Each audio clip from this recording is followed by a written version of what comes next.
So this is Madeline. I've taught her to drive. She's actually been a pleasure to teach because she has a lot of confidence. You work in a bar, don't you? I do, yes. At night? Yes. And you have to deal with a lot of difficult people who are drunk. Some lovely people as well, but yeah. And as a result, I think you tend not to be fazed by people trying to intimidate you, or No. you just do things in your own time, and that's made it quite easy to teach you. However, sometimes you do get angry at others. Do you remember that time with that man on the mobility scooter? Yes. Well, to be fair, that was the one time, and I think you've got maybe a little bit angry getting that way, but not quite, and then you realise what you're doing. You're either dealing with it or you're losing it, and I think you did listen to me on that one. Yeah. There's no point getting fed up with people. He was kind of stopped in the middle of the road on a bend with parked cars, wasn't he? Yeah. But it's your job to deal with it, not to lose your head. Yes. So, for the test, it's going to be just like a real test, except I won't let you damage the car. In the real test, they will let you do minor damage. They'll let you damage the clutch, for example, or hit the curb, or even hit post, if it's not going to be unsafe or cause harm to someone else's property. And I'm going to do the harshest example that I've witnessed, but not unreasonable. However, the examiner you have, because you have confidence, I'm giving you Jason. Okay. And he's not like an examiner I've ever met. I think he used to be MI6. Okay. And he's gone down a few pay scales in the civil service, and now he's an examiner. He's not very happy about it. So I'm going to go and get Jason.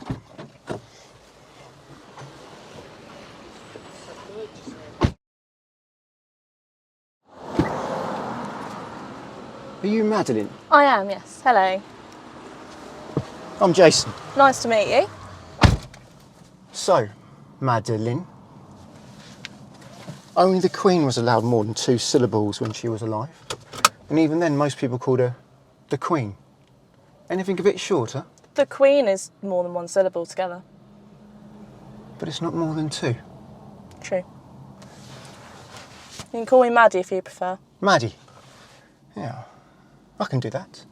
Would you like me to tell you about the test? Yes, please. Good. So you haven't done it enough times, so you know off the back of your hand then? No. Okay, well, you're going to follow the road ahead, unless I say left or right, or road signs or markings indicate otherwise. In this test, I will be asking you to follow the signs at one point. It's going to be between 38 and 40 minutes. I will ask you to do the emergency stop, or I may ask you to do the emergency stop, and I will ask you to do one manoeuvre. You okay with that? Yeah? Good. Right. Because you haven't got much choice, have you? No, not really. How do you check if there's a problem with your power steering? So before the car is on, it should feel quite difficult to move the wheel. As soon as you've got the ignition on, it should feel a lot lighter. Okay. So, move away when you're ready, please. The answer to the power steering question wasn't quite right. She said the steering would feel a lot lighter with the ignition on. However, the engine needs to be on, not just the ignition, for the power steering to be activated. This may be a driving fault for the show me tell me questions. However, I'm not sure because she was very close to being correct, so the answer may be accepted. Given how close she needs to be to the parked cars due to the oncoming cars, and there is a vehicle reversing out the driveway, she is at a very appropriate speed for this section of road. Next road, left. The next road on the left doesn't have a flare to the junction. There isn't much of a mouth. The curb is more of a corner. I call this a knuckle bend, but she steers late and sharp enough that she manages to get into her side of the road without hitting the curb. Good skill. Up ahead is a white Ford Fiesta waiting to turn right. The road behind the Fiesta is blocked. As Madeline doesn't allow the Fiesta to turn right before we pass it, we get a little bit stuck. This will likely be a minor mark for awareness and planning.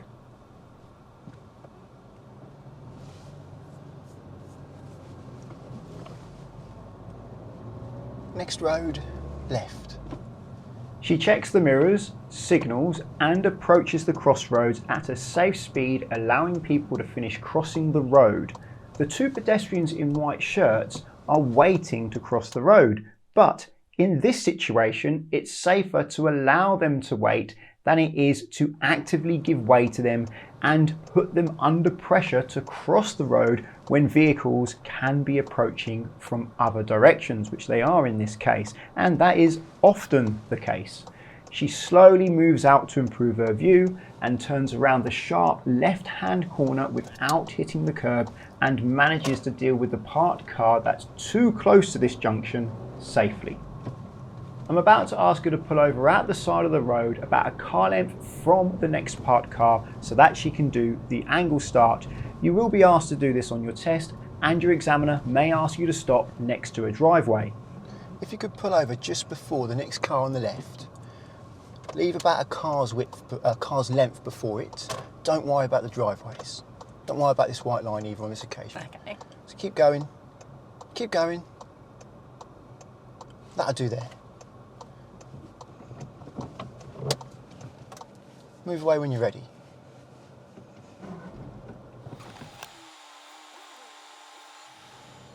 It looks like the van needs to wait behind us, so she signals to ask to be let out, but the van never quite stops. It's clear they are still coming and not going to allow us to move out, so she cancels the signal. Good observations. She took the first safe available opportunity and she had good control driving around the parked car in front of us.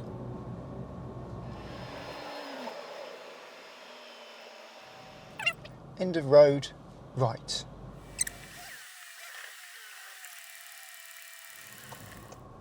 It's good that she allowed plenty of space for the pedestrians that wanted to cross the road, but she actively waves the next lot of pedestrians across the road, encouraging them to cross the road, and that's not something you should do. Do you like the new highway code rule about junctions and pedestrians? Not particularly. Neither do I. Neither does my instructor. I can't remember a time when my pupil has waved a pedestrian across the road on test and it not be a serious mark. Doing so is not a serious mark in itself, but it often leads to dodgy situations. During one driving test I can remember, a moped overtook us on the left just as my pupil waved the pedestrian into the road, and my pupil failed the driving test. The moped overtook us because we had stopped, so the act of stopping encouraged a vehicle to pass us whilst my pupil was encouraging the pedestrian to cross the road into the path of the moped.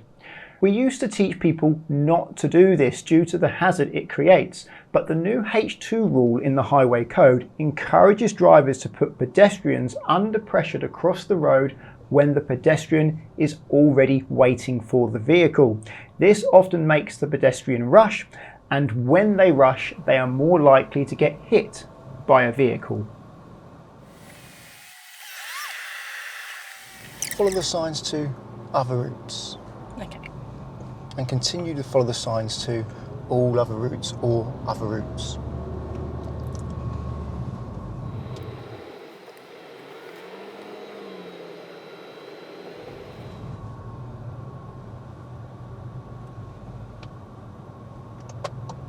She changes lane safely. She is at an appropriate speed, allowing her to stay within her lane next to this bus. There's not much room here. She's bang in the middle of her lane, right up to the giveaway line so that she can see. And even though she's only looking right until she decides to go, as she was only accelerating gently, she managed to join the traffic safely. It's important to look both ways when waiting to pull into a roundabout so that you can see if traffic is building up. This is especially important if you need to accelerate quickly. If you can't see the sign, it's ahead second exit. Thank you. The traffic in front of her at this roundabout has actually helped because it's forced her to slow down, meaning she's been able to maintain a good position on the bend and make a good decision by the line. She signals appropriately to leave the roundabout and she accelerates appropriately on the main road. Now follow the signs to Clacton. As there is no way of her knowing that she needs the right lane until it's too late, I'm going to help her with that now. To help with your planning, you'll find it easier to be in the right lane. Thank you. As she is up to speed and there isn't loads of people overtaking, she finds it easy to change lane. Can you see the sign? Yes. That's why I helped you with your lane choice. You couldn't see the sign until it was late. But on this occasion, even without the traffic, she still slows down to a speed where she can maintain a good position on the bend and make a good decision by the line. However, watch how she starts to move the car forwards just before she looks forwards. Did you see that? She did start moving forwards ever so slightly before looking forwards. If traffic in front had built up and she wouldn't have been able to continue, she would have had to change her mind and stop. You may be thinking this is not a problem, especially as she is so slow, but the vehicle behind now thinks we are going, and the driver behind may start to stare right whilst moving forwards, assuming we have gone, as many drivers do. Then they drive into the back of us. This is why so many learner cars get hit up the backside at roundabouts. It's because the learner makes it look like they are about to go, then they don't. They suddenly change their mind and stop. This is why non-fault claims can increase insurance premiums. The insurer is aware that although it may just be bad luck, it's also possible that the driver who is not at fault is driving in a manner which makes collisions more likely, and they may not be very good at avoiding non-fault collisions. However, this would not be marked on a test unless something was to happen as a result. I just thought it was worth pointing out. So as far as the test is concerned, she did this roundabout safely. Continue to follow the signs to Clacton. You can actually use both lanes to go ahead at this roundabout, but it is easier in the left lane, and unless you know the area, there is no way of you knowing that. She is approaching the roundabout at a speed that allows her to keep a good position and make a good decision. This time she's looking forwards and she has realised that there is traffic up ahead. She doesn't want to block the roundabout, so she is careful and only moves when she knows there's space. She maintained a good position throughout the roundabout and signalled at an appropriate time. Then the traffic lights changed when she was getting a little bit close, but there was time for her to stop safely, so she should, and she did.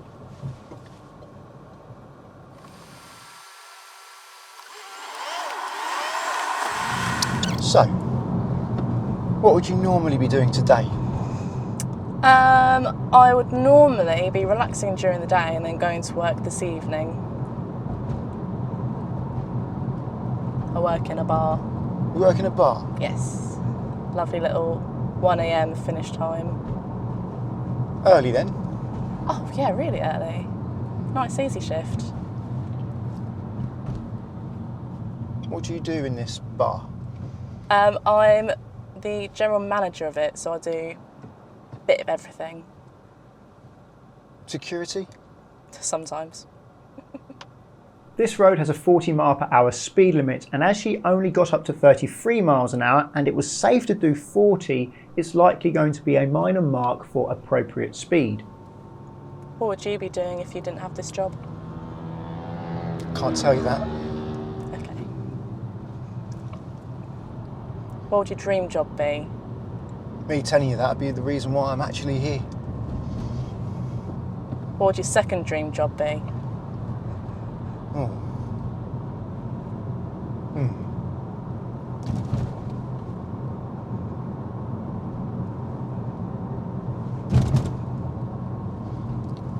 I wanted to be in the RAF. Yeah? Yeah. Why didn't you do it? Because you got your actual dream job. No, I'm just not good enough. No such thing, it's not good enough.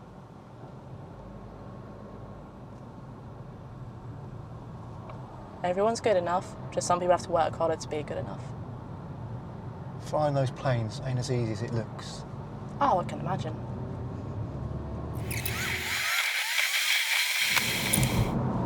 Still going to Clacton. Please.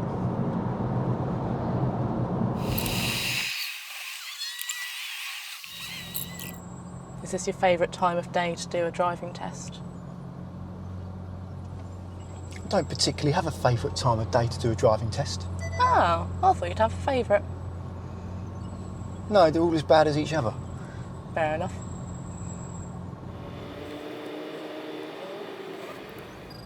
The parking sensors going off is just a false alarm. Occasionally the sensors from other vehicles interact with mine. See how I look ahead and right when waiting at a junction, but Madeline is only looking right. The vast majority of the time this is not going to be a problem, but it will catch her out eventually. I learnt the hard way.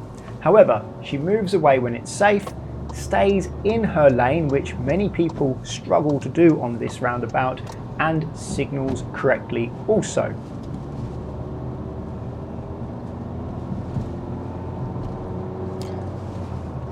Now I'll give you directions. Okay. The next roundabout, you're going left, first exit.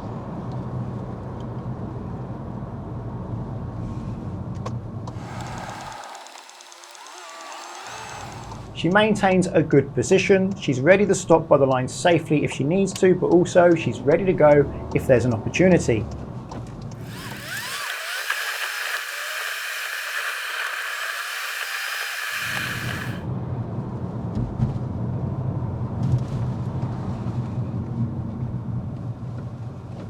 Don't get angry. I'm impressed. Instead of letting it upset her mood, she solved the problem without complaining and without getting annoyed about something she can't prevent. At the mini roundabout, we're going right. Signposted Great Bromley. It didn't look like she checked her mirrors, but she does signal and she slows down to a speed where she can maintain a good position, stop by the line without harsh braking, and she has enough time to see if it's safe to go before she reaches the line. She did this roundabout safely.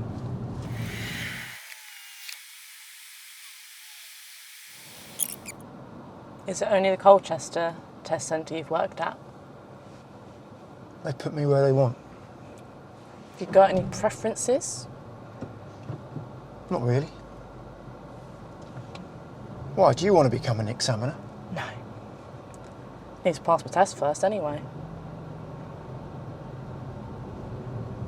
Although they say those who can't do teach, so if I fail, maybe I will be an examiner.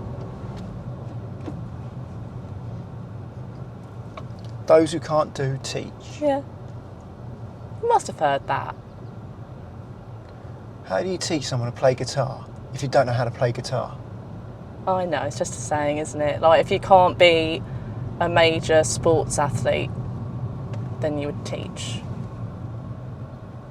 So if you're not the best in the world, you teach.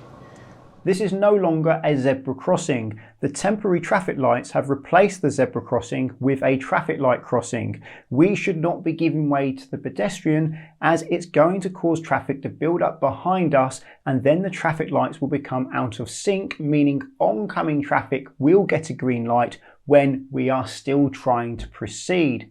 This would be a serious mark for response to traffic lights. It would be different if the pedestrian was already in the road before we got there, but Madeline slowed down and gave way to the pedestrian who was on the pavement. If you're not good enough to do something professionally, you would teach it. Soon there will be an oncoming white van passing some parked cars. As a result, Madeline needs to move closer to the curb so that there is enough space for both of us. But she doesn't, and as a result we get uncomfortably close to the van. She even mutters under her breath, "That was close." But as it was close because she was taking up more space than needed, this would likely be a minor mark for judgment meeting. That was close. Bear in mind the camera distorts your view. When I watch this back, I think it looks like the van was the issue, but I remember sitting in that seat wanting to take the wheel to move Madeline closer to the curb as she was being greedy and taking up more than half the available space.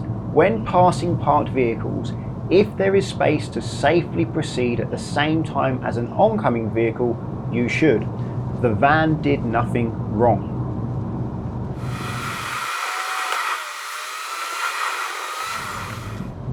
She deals with the dustbin truck safely. She slows down. She is ready to stop until she can see it's clear to pass safely. Then she passes at a slow speed in case someone walks from behind the truck.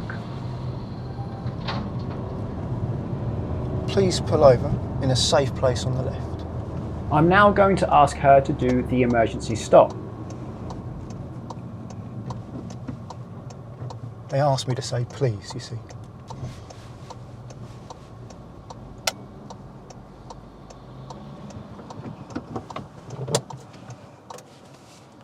Apparently I've had some complaints that I'm a little bit harsh with people. I'm going to ask you to do the emergency stop. Okay. I'm going to put my hand out and say stop. Don't do the emergency stop unless I put my hand out and say stop. You may see me look behind to make sure it's safe. Any questions? Nope. Okay. Well, move away when you're ready.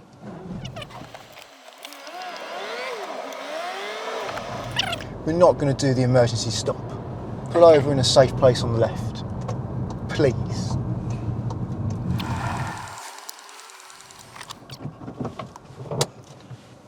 We'll try that again. Only do the emergency stop if I put my hand out and say stop. So we'll try and do the emergency stop again on this road. Okay. Move away when no one's coming.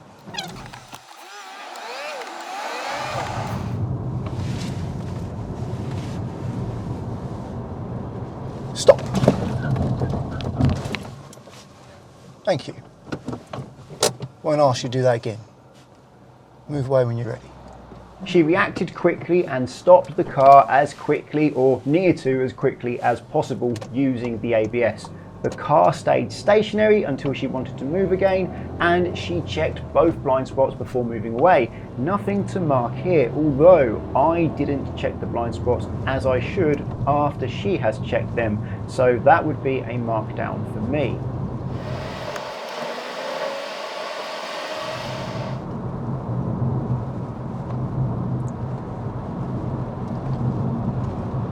Didn't want to slow down for the bird?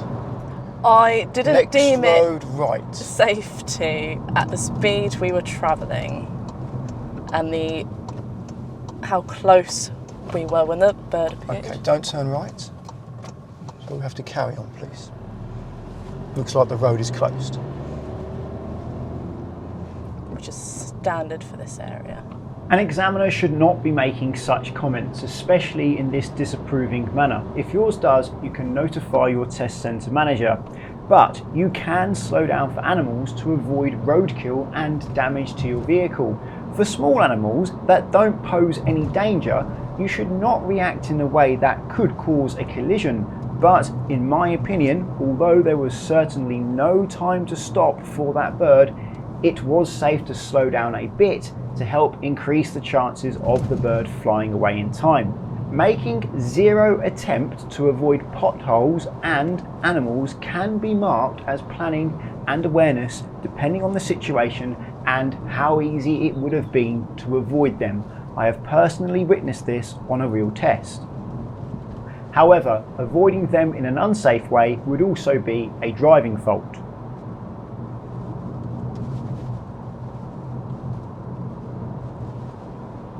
Next road left. The road on the left is narrow. The entrance is wide, but it gets narrow quick. However, she slows down to a speed where she's ready to stop if she needs to, and she's slow enough that with the oncoming red car, even though there's not much room, she manages to deal with it safely. The road being closed has messed up my test route, so it's going to take longer. I'm trying to keep this video to less than 30 minutes, but at this stage of editing, I'm not sure if I'm going to succeed. But I am going to skip towards the end of the test because not a lot happens on these country roads. She maintains a good position, but her speed is a little bit slow for her view. I doubt it's slow enough that it would be a fail, but it's likely she would have some driving faults for appropriate speed.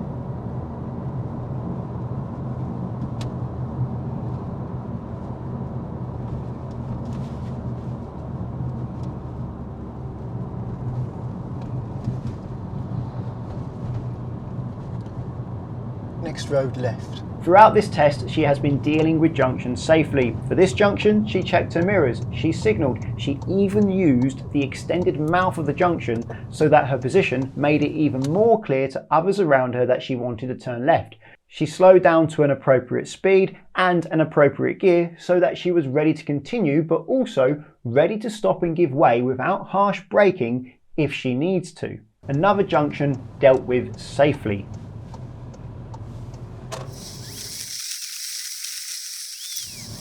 Pull over on the left just before the silver car. Don't worry about the driveway. This is for the hill start.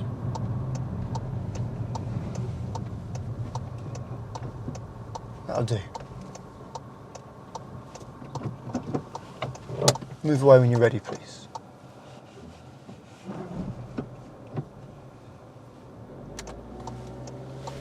Good observations and good control. She doesn't roll back and she steers around the parked vehicle in a controlled manner.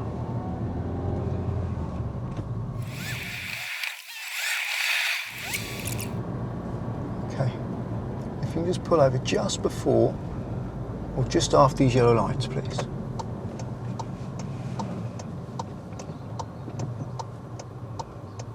No further forward, just here, we're fine. I'd like you to pull up alongside that black car, reverse back and park behind it, or in this case in front of it, because it's facing forwards towards us. Finish within 2 car lengths of the car and near the curb. Okay. You parallel park manoeuvre.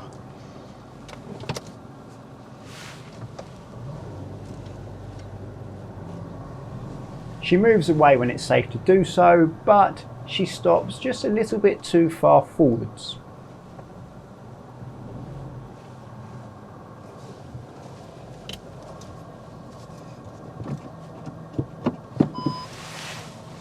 As she has stopped further ahead of the vehicle she's going to park behind, and she is already steering fully towards the curb, she's going to get very close to that vehicle that's next to us.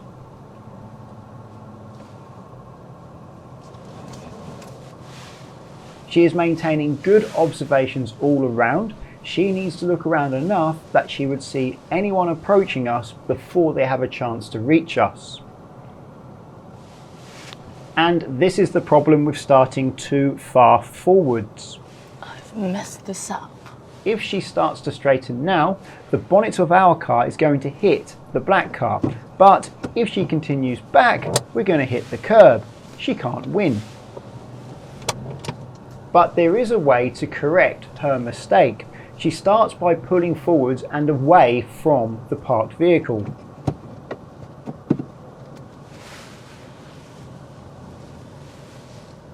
That indicator will help them know. Then on her way back, she gradually reduces her angle so that she reaches the curb after she has passed the black car. I haven't taught her to use this specific method to correct the issue, but what I have taught her is how to use the mirrors for judgment when reversing. That way, if she gets stuck, she can figure out how to get unstuck. Whether or not the learner has completed the manoeuvre by now is quite likely the examiner is going to stop the manoeuvre because of time constraints. And as she has completed it, there's no need to continue adjusting it. That'll do. Now, I was going to get closer. Okay, thank you. That's the end of the test.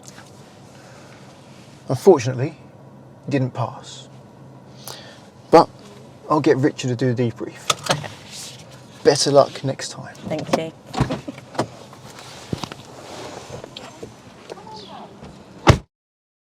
I did go over the test with Madeline, but I don't see the point in including that at the end of this video because, well, it just makes the video too long and you've already heard all my comments about how she has driven. I will add something though. It's very unlikely she would have had a serious mark for waving the pedestrians across the road because nothing bad happened, but waving pedestrians across the road often leads to dodgy situations, so I did make that very clear to her. Also, the temporary traffic lights that replaced the zebra crossing, if I'm perfectly honest, I didn't notice that at first either. I'm so used to that being a zebra crossing, I was thinking, yep, pedestrian approaching, let's wait. Later I realised that, oh yes, these are temporary traffic lights. So the pedestrian had a red light, a red man as it's called. They should be waiting and we should be continuing. Of course, if the pedestrian was already in the road or it looked like they were going to walk in front of us, we should stop and not run them over. But when you have temporary traffic lights and you have a green light and the pedestrian has a red light, we shouldn't be giving way to pedestrians with red lights at traffic lights because that just mucks up the whole system. So that would have very likely have been a serious. I've not seen a pupil give way at a green light unless they've had to, unless someone's already been in the road or the person looked dangerous, it looked like they weren't going to wait. I've not seen someone actually stop and wait at a green light and still pass unless there's good reason for stopping. So that's the end of the video. If you found it interesting, please give it a thumbs up. And if you're looking for car insurance, check out the links to Collingwood and Confused in the description. If you're learning to drive and want to insure yourself on somebody else's car, then Collingwood are there for you because you can do so without affecting the owner's policy. And that takes away a big stress from the owner of that car that you're using to practice your driving in. Via the link at the moment, there's up to 35% off and a £20 gift card. If you want to insure your own car, I recommend checking out the link to confused.com because you fill out one quote form and get loads of quotes back from many insurers to compare who's cheapest. And you can change your car on that quote as many times as you like without having to do the whole quote again. So it's a quick and easy way to compare how much it costs to insure different cars. Using the links doesn't cost you anything, but it does support the channel. So thank you very much. Subscribe to get my future videos. And until the next one, cheerio.